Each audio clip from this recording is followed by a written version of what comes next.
éclairer les méthodes.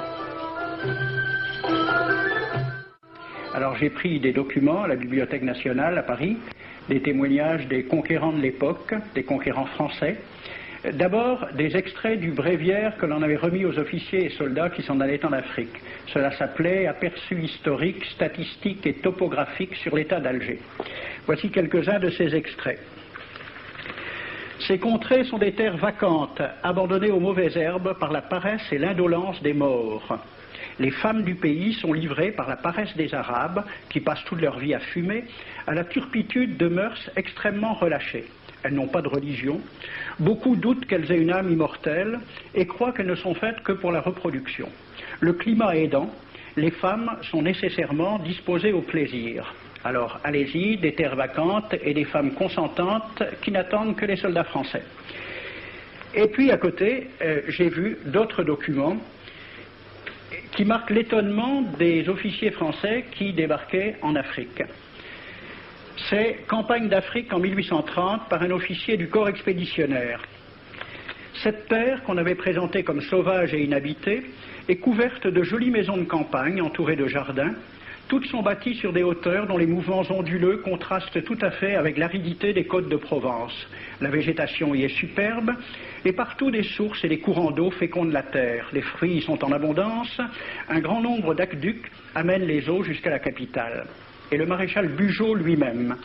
J'ai reconnu que l'Algérie produit beaucoup de grains, une immense quantité de bétail. L'immensité des terrains ensemencés atteste l'existence d'une population beaucoup plus nombreuse qu'on ne le pensait. Le commandant Claude-Antoine Roset, dans Voyage dans la régence d'Alger en 1833. Presque tous les hommes savent lire et compter. En France, on compte à l'époque 40% d'analphabètes. Ainsi, les soldats qui débarquent sont en général moins instruits que les sauvages qu'ils viennent civiliser. Le ministre de la guerre de l'époque, il s'appelait Girard. Il faut se résigner à refouler au loin, à exterminer même la population indigène. Le ravage, l'incendie, la ruine de l'agriculture sont peut-être les seuls moyens d'établir solidement notre domination. Savary, duc de Rovigo, apportez des têtes, bouchez les conduites d'eau avec la tête du premier bédouin que vous rencontrerez, au nom bien sûr de la civilisation. Christian, dans l'Afrique française, un détachement de l'armée parti d'Alger surprend la tribu désarmée des Olifia et massacre sur le champ tous les hommes, femmes, enfants, sans distinction. On parlera de 12 000 morts. Les troupeaux raflés aux Olifia seront vendus au consul du Danemark. Quant au reste du butin, il fut exposé au marché de Babazoun. On y voyait des bracelets de femmes, encore attachés à des poignets coupés, et des boucles d'oreilles pendant à des lambeaux de chair, au nom de la civilisation. Le colonel François de Montagnac. Selon moi, toutes les populations qui n'acceptent pas nos conditions doivent être rasées. Tout doit être pris, saccagé, sans distinction d'âge et de sexe. L'herbe ne doit plus pousser là où l'armée française a mis le pied. Saint-Arnaud, il était commandant et c'était aussi un mari très attentionné. Il écrit à sa femme: « Chère Louise, je suis bivouaqué par une chaleur de 40 degrés au milieu de 20 villages superbes qui ne se sont jamais bien soumis. Je leur ai donné jusqu'à ce soir pour payer les impôts et les amendes que je leur inflige. S'ils ne s'exécutent pas, j'enverrai 3 colonnes brûler tout. » En juin 1845, la tribu des Ouled Riha, chassée de ses douars par les détachements incendiaires du colonel Pélissier, se réfugie dans des grottes de montagne. Ordre du maréchal Bugeaud. Si ces gredins se retirent dans leurs cavernes, imitez Cavaignac aux Béha, fumez-les à outrance comme des renards. Voici le récit d'un témoin, français bien sûr. Voir au milieu de la nuit, à la faveur de la lune, un corps de troupes françaises occupé à entretenir un feu infernal. Entendre les sourds gémissements des hommes, des femmes, des enfants et des animaux, le craquement des rochers calcinés s'écroulant. Le matin, quand on chercha à dégager l'entrée des cavernes, gisaient des bœufs, des ânes, des moutons. Parmi les animaux entassés sous eux, on trouvait des hommes, des femmes, des enfants. J'ai vu un homme mort, le genou à terre, la main crispée sur la corne d'un bœuf. Devant lui était une femme tenant son enfant dans ses bras.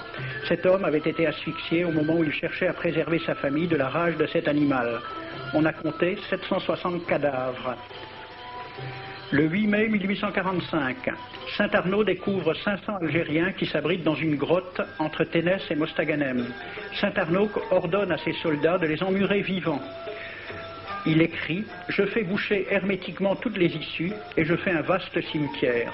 La terre couvrira à jamais les cadavres de ces fanatiques. » C'est à peu près ce qu'ont dit les Allemands en massacrant le village d'Oradour-sur-Glane. Montagnac, toujours lui, le colonel.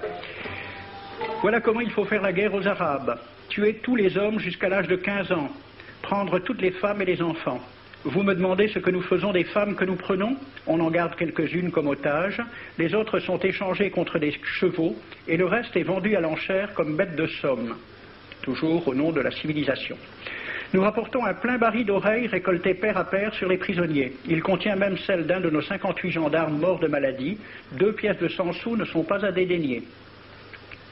Le maréchal Soult, ministre de la guerre, répondant à des questions à la Chambre des députés. En Europe, un tel acte serait horrible et détestable. En Afrique, c'est la guerre même. C'est la guerre même, c'est du moins ce que dit le ministre français, mais en face, voici un décret pris par l'émir des Arabes, l'émir Abdelkader. Tout Arabe qui amènera vivant un soldat français recevra pour récompense la somme de 8 douros. Tout Arabe qui aura un Français en sa possession sera tenu de le bien traiter et de le conduire le plus promptement possible, soit devant le califat, soit devant l'émir lui-même. Dans le cas où le prisonnier aurait à se plaindre de mauvais traitements, l'Arabe n'aura droit à aucune récompense. À la lecture de ce décret, question d'un soldat algérien, quelle récompense pour un prisonnier vivant? L'émir répond 8 douros. Et pour une tête coupée, l'émir répond 25 coups de bâton sur la plante des pieds. De quel côté était la civilisation? J'ai donc fait ce film avec les citations et des dessins et gravures qui étaient à la Bibliothèque nationale à Paris, et j'ai proposé le film à la Ligue de l'enseignement pour qu'il soit projeté dans les lycées et collèges de France et de Navarre. La Ligue de l'enseignement l'a refusé avec cette appréciation. Quoique très correctement réalisé et basé sur des documents indiscutables, ce film va à l'encontre de toutes les idées qui servent de base à l'enseignement de la pénétration française en Afrique du Nord, ce qui rend sa diffusion impossible. C'était reconnaître que l'enseignement n'avait pas pour but l'éducation, c'est-à-dire l'ouverture vers la réalité, mais l'endoctrinement au service d'une idée politique. Ici,